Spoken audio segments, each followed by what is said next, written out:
Second नहीं लगेगा, आपका गर्दन उतार करके आपके हाथ पर रख देंगे। ये मनोज झा है कौन? कहीं न कहीं एक लफुआ की तरह लगता है। पंडित जी प्रणाम कहने वाले सिर्फ राजपूत ही हैं।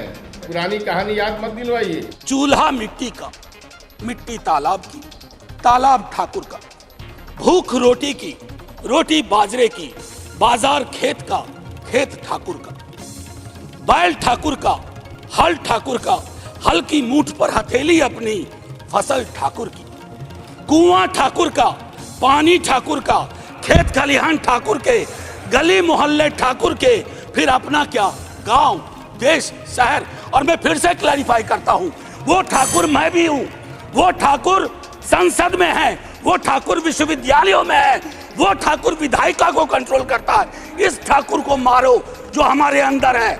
जय हिंद मैम, जय हिंद। ठाकुरों के खिलाफ बयान देंगे तो सेकंड नहीं लगेगा, गला काट कर हाथ में थमा देंगे। अफसोस ये है कि अब मैं राजद में नहीं हूं। अगर मैं राजद में रहता तो मुझे विश्वास है कि इस बयान पर लालू जी मेरे सामने इस व्यक्ति को बुलाकर खींचकर थप्पड़ मारते। मनोज झा है कौन? राजनीति में यह व्यक्ति लफुआ की तरह लगता है।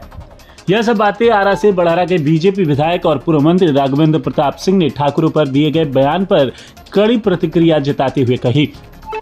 राजद के राष्ट्रीय प्रवक्ता और सांसद मनोज झा के द्वारा राज्यसभा में ठाकुरों पर पढ़ी गई कविता को लेकर राजनीतिक जंग छिड़ गई है। इस बयान के बाद विपक्ष में बैठी बीजेपी लगातार मनोज झा और उनकी पार्टी राजद पर हमलावर है। वहीं आरा से बड़ारा के बीजेपी विधायक और बिहार सरकार के पूर्व मंत्री राघवेंद्र प्रताप सिंह ने मनोज झा के द्वारा ठाकुरों पर दिए गए बयान पर कड़ा ऐतराज जताते हुए जमकर हमला बोला है। जहां बीजेपी विधायक राघवेंद्र प्रताप सिंह ने कहा कि ये मनोज झा है कौन? राजनीति में यह व्यक्ति लफुआ की तरह दिखता है। ये कितना बड़ा विद्वान और राजनीतिज्ञ है, इसकी जानकारी हमें नहीं है। हमको लगता है कि राजनीति में यह व्यक्ति कहीं ना कहीं एक लफुआ की तरह लगता है। जिस तरह से इनके द्वारा ठाकुरों के खिलाफ जो टिप्पणी की गई है, इन्हें मालूम भी है कि ठाकुरों ने जो बलिदान, त्याग और आदर्श का परिचय दिया है वो स्मरणीय है। इसके लिए मैं उनको चेतावनी देता हूं कि अगर मनोज झा ठाकुरों के खिलाफ बयान देंगे तो सेकंड नहीं लगेगा, आपका गला काटकर हाथ में थमा देंगे। जबकि ठाकुरों पर बयानबाजी के खिलाफ बोलते हुए बीजेपी विधायक राघवेंद्र प्रताप सिंह का लालू प्रसाद के प्रति प्रेम भी झलका और इस दौरान उन्होंने कहा कि अफसोस यह है कि अब मैं राजद में नहीं हूं। अगर मैं राजद में रहता तो मुझे विश्वास है कि इस बयान पर लालू जी मेरे सामने इस व्यक्ति को बुलाकर खींचकर एक थप्पड़ इसे जरूर मारते।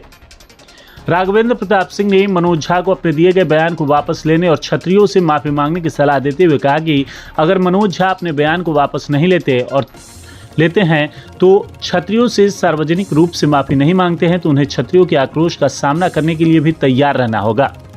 जबकि राघवेंद्र प्रताप सिंह ने मनोज झा को याद दिलाते हुए कहा कि मनोज झा ये ना भूले, आज के युग में पंडित जी प्रणाम कहने वाले सिर्फ राजपूत ही हैं। इसको शायद ये भूल गए हैं या इनके पूर्वज इन्हें नहीं सिखाए हैं। वहीं राघवेंद्र प्रताप सिंह ने आनंद मोहन और उनके बेटे के द्वारा ठाकुरों के खिलाफ दिए गए बयान के प्रतिकार पर कहा कि वो लोग लालू जी से मिलकर मनोज झा को बाहर का रास्ता दिखाने का काम करें तब सही होगा। अगर हम वहां होते तो इसकी जानकारी तुरंत लालू जी को देकर इसे बाहर का रास्ता दिखवा देते। नहीं आनंद जी जो खुद ही है, सबसे पहली बात तो ये है, ये मनोज झा है कौन और ये कितने बड़े विद्वान हैं, कितने बड़े राजनीतिज्ञ हैं, इसकी जानकारी हमको नहीं है। लेकिन हम जब भी उनको देखते हैं हमको लगता है कि राजनीति में यह व्यक्ति कहीं न कहीं एक लफुआ की तरह लगता है।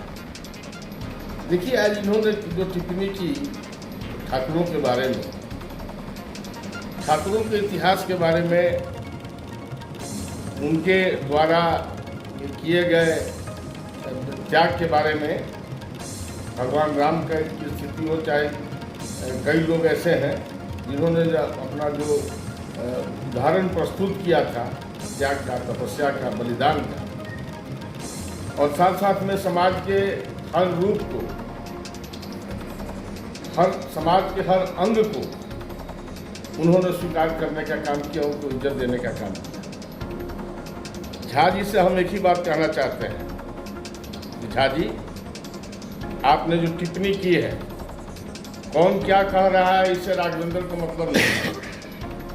आप पंडित जी हैं, इतना आपको और भी मैं याद दिला देना चाहता हूं कि अभी के युग में आज के युग में आप लोगों को पंडित जी प्रणाम कहने वाले सिर्फ राजपूत ही हैं, इसको शायद आप भूल गए।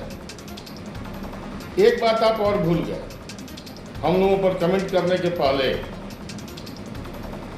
कि राजपूत वो भी हैं जो सेकंड नहीं लगेगा आपका गर्दन उतार करके आपके हाथ पर रख देंगे। समझ गए? पुरानी कहानी याद मत दिलवाइए। इसलिए आपने जो कहा है इसको वापस लीजिए, क्षत्रियों से माफी मांगिए, और नहीं तो भविष्य में क्षत्रियों के आक्रोश का सामना करने के लिए आप तैयार रहिए। अच्छा, एक बात तो इशारों पर ही सब हो रहा है। नहीं, देखिए, यदि मैं लालू, अफसोस किस बात का है, आज मैं राजद में नहीं हूँ। यदि मैं राजद में रहता तो मेरे सामने लालू जी बुला करके इस व्यक्ति को एक थप्पड़ खींच के मारते। मुझको कहने की आवश्यकता नहीं होती, लेकिन आज जो लोग वहां हैं वो कह रहे हैं कि ये गलत है। तो ये गलत है तो जा करके लालू जी से कह करके इसको पनिशमेंट कर दिलवाना चाहिए। आनंद जी हैं, आनंद जी के सुपुत्र, वो भी मेरे लिए पुत्रवत है, वो लालू जी से बात करके इसको पार्टी से बाहर करवाएं। ये होना चाहिए ना, क्योंकि मैं आपको ठीक कहता हूं कि यदि मैं राजद में होता इस समय, तो इस समय राजद में रहने के बाद निश्चित तौर पर लालू जी इनको बुला करके एक थप्पड़ कस के मारते और कहते कि देखो, गलत शब्दों का प्रयोग राजपूतों के खिलाफ या किसी के खिलाफ तुम मत करो। लालू जी ये सब गलत चीज़ सिखाते नहीं है, उनकी राजनीति जो वो अपनी जगह पर है, लेकिन इस तरह का वक्तव्य देना और लोगों से दिलवाना ये लालू जी नहीं करते हैं। अफसोस है कि मैं नहीं हूँ। और जाजी, आपको हम चेता देते हैं, एक बात सुन लीजिए साहब, राजपूतों पर जिस दिन गर्मी चढ़ जाती है ना, तो अंग्रेजों के द्वारा मारी गई गोली से अपना 80 वर्ष की उम्र में बाँह काट के गंगा जी में हम लोग फेंक देते हैं। उस खानदान के हैं, इसलिए माफ़ी मांगिए।